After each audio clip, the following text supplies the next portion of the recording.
say and spell your name for me? Donald Leroy Ripley. DONALD LEROY RIPLEY. Okay. And where were you born at? Greeneville. Okay. Where did you grow up at? Greeneville. And so you did, well, we'll get to that later. Did you talk about some of the schools that you attended in Greeneville from elementary on? What were those schools? From the 1st to the 10th grade, George Clem School. Then I left and went to Georgia for a year. And my mother brought me back to when they integrated schools in '64. And she brought me back, and I went to Greeneville High for that 1 year. And we were 5 of us, and 2 of us were graduates that first year. So we were the first to integrate schools here. And so a lot of things I missed in the high school years. I hear about some of my friends talking about some of the things they did and got away with. And I would have loved to do that because I used to do it when we were younger. But they would tell me about things they did that I missed because I wasn't here for the senior high. Mm-hmm. So. What are some of the stories that you heard about the high school years from some of your peers? Oh, how they had little hiding places. They'd go smooch in the school down by the janitor's room downstairs. I didn't even know they had it downstairs to the school. And just little mischievous things, I guess you would call it, that they did and kind of got away with. But then some of the teachers would tell you they knew it wasn't too bad. They didn't raise a fuss or anything like that. So it was interesting. Well, talk about that year that you went to Georgia. I went to Georgia because I had relatives there, and it was a big city that I wasn't really used to at the time. And I went to a school in Dixie Hills, they called it. That was one of the areas in Atlanta, and went to Turner High School. And they had a lot more to offer, so I was enjoying that because I could have more, not necessarily activities, but more learning experiences and different things. That's when I started liking chemistry a little bit. Okay, so tell me a little bit about, do you have any kind of fond memories or things that you think back about your high school years, or even like your years at George Clem, like things that you think about that are really fond or funny stories, or tragic stories from your time at George Clem or even Greeneville High? Well, for George Clem, they always had like an arts festival or something like that, where all the schools gathered together from the area, African black schools, and they would have little talent contests and different things like that. And we had a teacher, Grace Bradley. She was really into working with kids, and the thing that she did that I remember the most, I guess, was had us tap dancing. And that just blew me away because the shoes looked gaudy on your feet and had taps on the front and the one side and then the back, of course. So she had us tap dancing, so that was interesting. And then she had a rhythm band, she called it. In fact, I hadn't even thought about that until last night. And it was just a little band where you just had, like I was a drummer, and I remember the beat and all that stuff now, but it was just something they did, and the girls would have their little majorette dresses on, which the parents made normally. And she had us, sometimes when they had the arts festival, have us as clowns, and of course our parents made those for us. So during that time, parents were really into working with the schools and helping the children, and the community was family, but your parents did as much as they could as well, because there were no really rich people and there still aren't really rich people in the community, but a little better off than they were at one time. And my biggest thrill at George Clem, I don't know if Ella would remember it or not, one time we went into assembly, and it was odd that the principal came out, and he had, I forget what it was, but they said somebody had stolen a turkey. And of course it was during Thanksgiving, and that was funny. We were just trying to figure out who the culprit might have been, because we had people that would do stuff like that. But just little mischievous things were mainly the things that would go on. Nothing really bad, where somebody would get hurt, of course. And grades 1 through 12 were in that school. And if you get a chance to go up there and film that, it's a small school, and that's basically what I knew until, like I said, the 10th grade, and well, the 11th grade when I was down there in Georgia. Then came back to Greeneville High, and my mother said, she tried to explain a little bit to us what was going on, and it was kind of scary because you really didn't know. You had ideas of what could happen, and a lot of it did not happen because the people wanted to make a good impression when we first integrated schools. And we would go into classes, and sometimes you'd be the only one of color in the class, of course. Like I said, there's only 2 of us who were seniors, and we didn't take the same classes, but they were interesting. And if you could read, you could do well. And if you studied when you left school, you could do even better. And the worst class I had, although I got interested in chemistry in Georgia, was chemistry. Because the teacher told us that her professor at ETSU made the A. She made the B. And the best we could do was a C. And I tried to do better than the C, but my C got me by. But that was interesting to hear somebody say that. And the only bad experience I had really at Greeneville High that year was when they had the election of Goldwater. I'm trying to remember who he ran against. But anyway, and they had, no, they had the big posters up, and you know, they had the time clock on the wall. It was the press box. And they had big posters up. And everybody, well, these guys, especially from the other school, had torn down everything except the one thing that was the other side's poster. So I slithered over there, and they pushed all the bleachers back, and I slithered up the wall, so to speak. Just had little places you put your feet and go up, and I got a piece of it and fell down. Then I went back, because these guys were calling names. They were, like I said, from another school. So after a while, I went back over there, so I knew this time I would have to get a good piece of it. So when I got up there and grabbed it, it came down, and then there was the roar of applause and everything. So I got back and set my little happy behind down. And was that Wallace? No, I was trying to remember. I can't remember.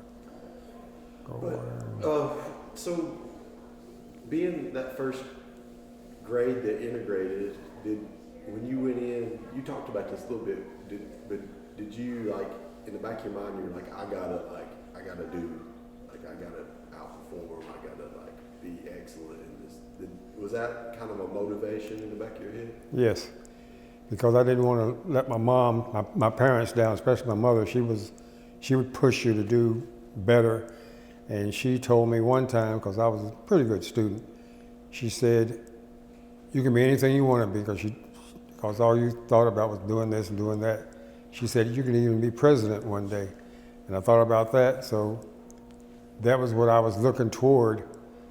And then I told my grandmother, that I wanted to be a lawyer. And she said, "Oh, you want to be a liar?" I said, "No, ma'am, a lawyer." But she was funny, and we had a lot of fun with her. But that was interesting. And then I went into the military. What year did you go into the military? 1965. I graduated on the 2nd of June, and the 10th I was at Parris Island boot camp. And that was probably the hardest part of my life, when I really ran into racism.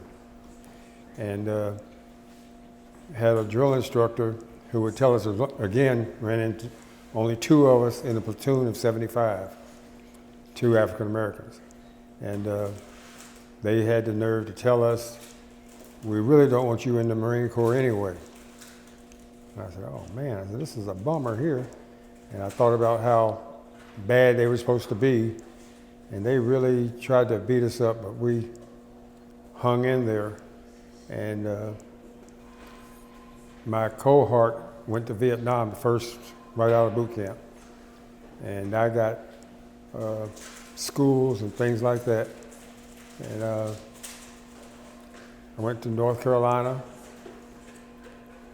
went to Virginia. Then I got assigned to Commandant of the Marine Corps in Washington, D.C. And that's when I thought I had died and gone to black heaven, because I'd never seen that many black people in my life, coming from here especially. And they had positions, had businesses, real businesses where, you know, they were business that we don't even have here now. And I learned a lot. In the general, I learned how to maneuver that from school, and learn how to talk their lingo, their language. And I got by a lot of times. And then I would get a general who really liked me, and learned how to work the system, so to speak. And when I retired on a Friday, and I was on Capitol Hill that Monday. I was a guy that was a Marine at the base, had gone up there and got a good job, and he came to the base looking for somebody who had credentials, and I had the credentials that met what he was looking for. And I went up there and managed the House of Representatives restaurant. And we were contractors. And when I left there, I went to another place in Maryland, which was the Defense Mapping Agency, another military/government agency. Went out there to work.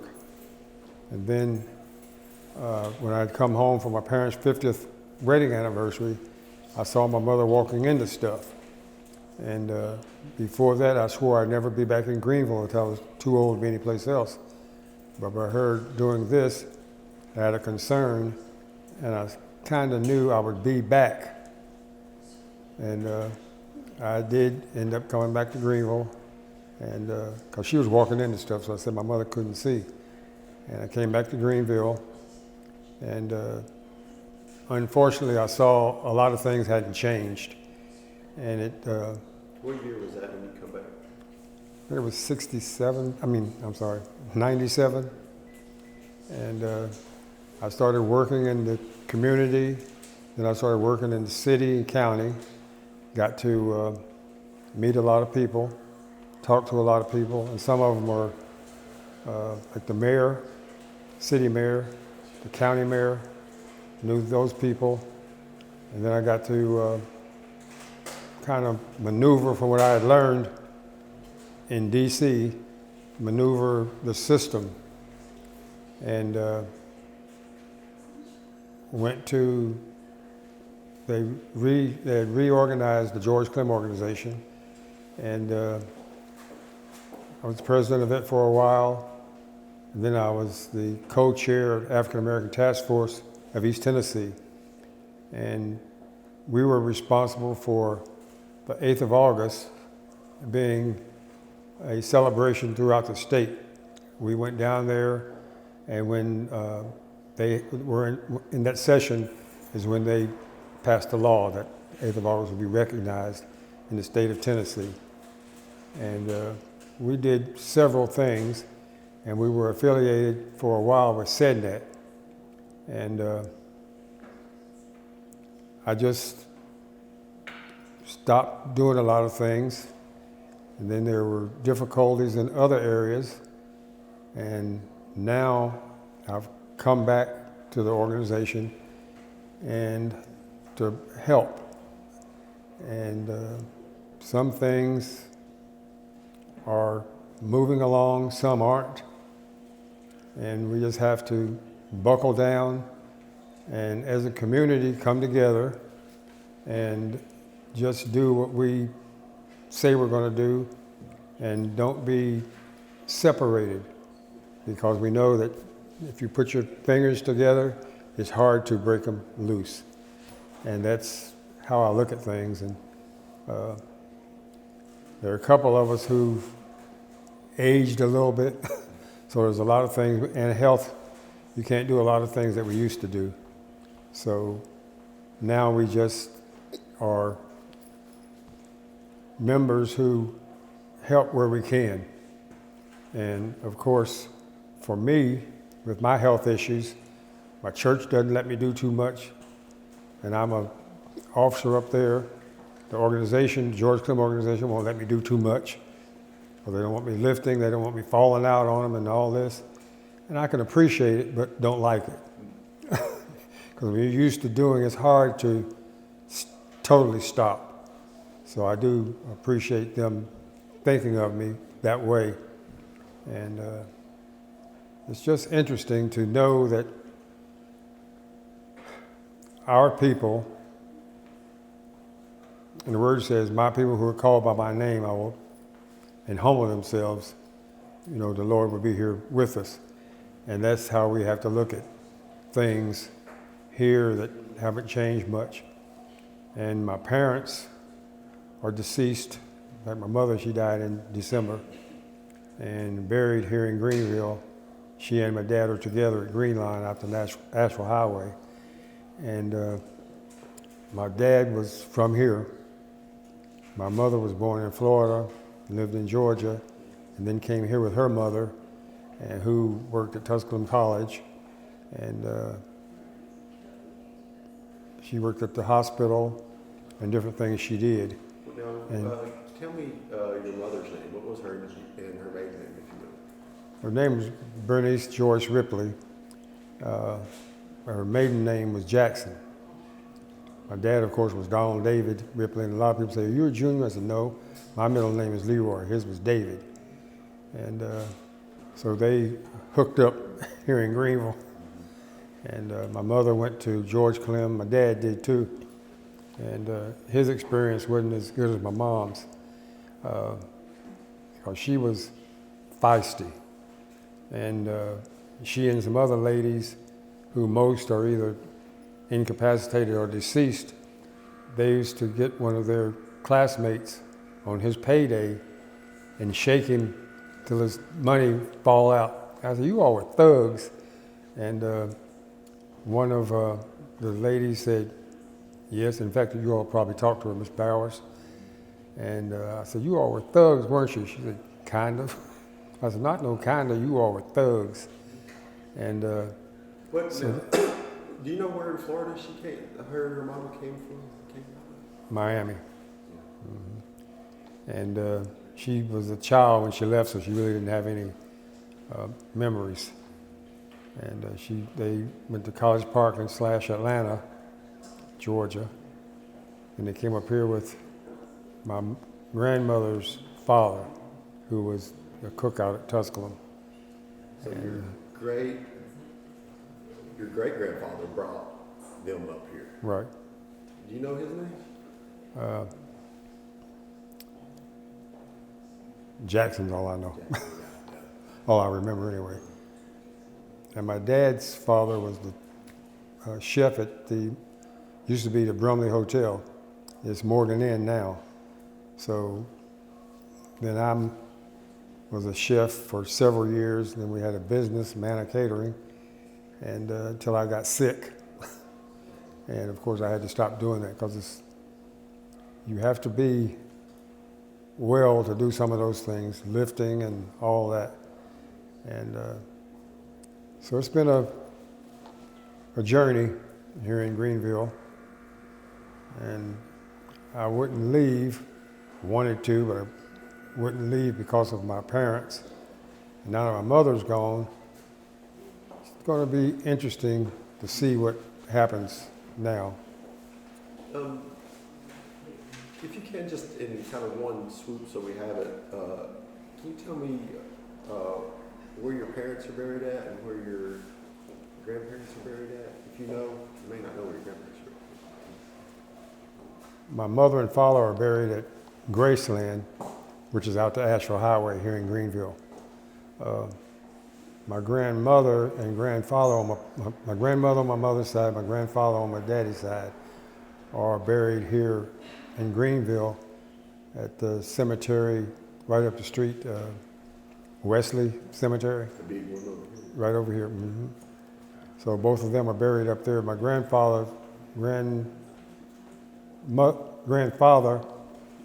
they're buried right there by the street when you turn down. And then my grandmother, she's buried on the other side toward those woods down there. So that's why we really try to keep it clean up there because everybody pretty much has family members up there. Just to back up a little bit, when you were talking about the arts festivals that they'd have at George Clem, do you remember some of the schools that would come in and participate in that? Well, pretty much all of the black schools in the area, Johnson City, which was Langston, Kingsport, which was Douglas, Bristol Douglas, Morristown West,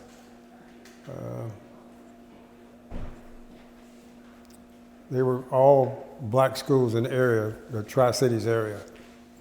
And everybody. Tanner at Newport, or? Tanner might have been in another district. Oh, okay. So tell me a little bit about the churches that you attended here. When you attend church, and if you attend church now, you did say that. So tell me about the churches that you attend here in the community. Well, the first one that I remember is Tabernacle Presbyterian Church, which is, I think most people call it the Rock Church now. It's right at, as you turn the corner off of Davis right onto Wesley, it's the Rock Church on the left-hand side. And my family members helped build it. And we little ones would think we were doing something. We'd be down by the river picking up river rock and putting it on this truck, and then of course they bring it and use it. And we really thought we were doing something. And then my grandmother was at Friendship Baptist Church, and we went down there with her and were there till I left here. And since I've been back, of course, I went back to Friendship. And I'm the director of education there now. And I still don't know how I got that job. The pastor gave it to me for some reason. And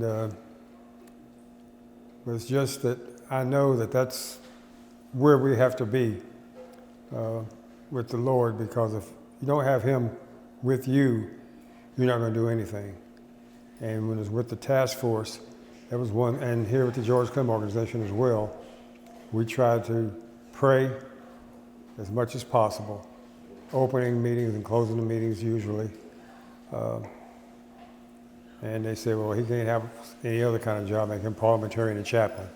So, but it's a blessing just to be able to do anything, and we have to look to Him for everything we have and be thankful. And I learned something recently. You have to say amen for Him to know that you were talking to Him. So that was interesting to know, and I'm doing some more research on it. But well, I know we say amen after we pray all the time, but some don't. They just stop and don't even say amen. That puts the stamp on it. Yeah, that puts a stamp on it, yeah. So that's... Okay, well, tell me a little bit about, I guess we'll get to the end, wrap it up. Tell me about what you remember about that process. I guess two different things. What you remember growing up in the 8th of August here, and when you come back, if you see any differences or like what, those memories and experiences. And then tell me that story about going to the State House to get it recognized. Okay. So those two kind of things, kind of memories about 8th of August and then going to the State House. Okay. The memories I have as a child and then teenager here in Greeneville, it was a big affair. I mean, it was really a festival type affair on the school grounds and then all around town. There was we even had a parade. And I was telling somebody last night, that was pretty much the only time we got new shorts. So we'd blend in and running around playing ball. And I ran track in school, and then I was a baseball player here. And I pitched, thought I was an ace pitcher. And we'd have ball games. It was R.C. Cola at the time. And we'd have ball games during the 8th of August. And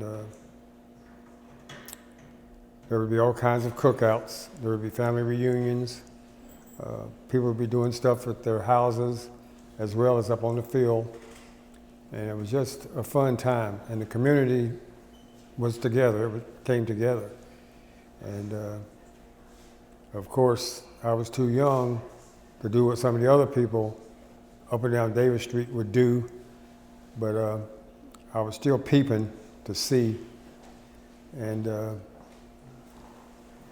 after that, the parade, a friend of mine came, he had a van, and they were not having any parades anymore, so we went down through town with the van doors open, and we would just be having the music blasting, and it was just something that we wanted to do. And when I came home a few years ago, we came in, and it wasn't what we remembered, some of us who came in from out of town, and it was up on the field. There was a lot of trash and everything up there, so we cleaned that up, and so it would be ready for the afternoon. And one thing I forgot was the swimming pool, and that was the biggest joy, I think, here all summer. And when I came back this last time and it was gone, I was real upset about that. And I was telling some people that lived here, how could you have let this happen? And then they explained to me why, and I understood, and that's the only time I accepted it. But because if you don't have people to take care of things, and for safety reasons, especially lifeguards and things like that, you can't have things that are dangerous, cause deaths or definitely injuries. So once they told me that, I was okay with it.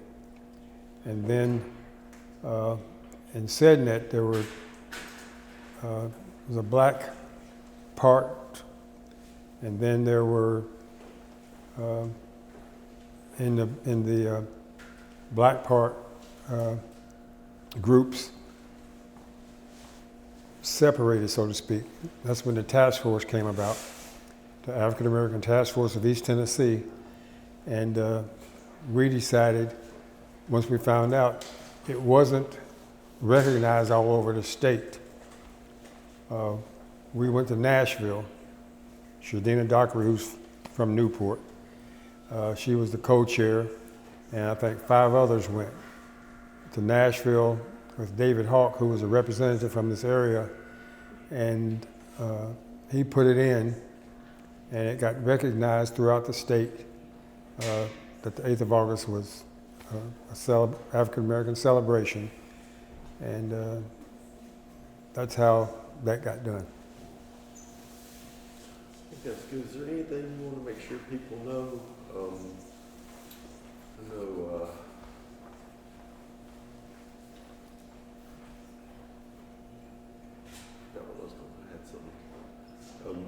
there anything else you want to make sure people know about Greeneville, this area's history, or your life, or any like perspective or realizations you came to over your life, having left, seen the world, and come back? That's the biggest thing I want to make sure people know is there is a black community called Tusculum College. Sometimes you see some of the kids in Walmart or somewhere, and they don't even know, and their parents are with them when they first come, and they don't even know there is a black community here in Greeneville. And we tell them where it is, we tell them about the churches, and sometimes we'll get them, and sometimes not. But they need to know that there is a black community, and it's organizations within the community that are reorganizing, so to speak, and moving, not just sitting dormant, not doing anything. And a couple people that I've mentioned that when I first came, I had all the energy like they have now, but it goes away.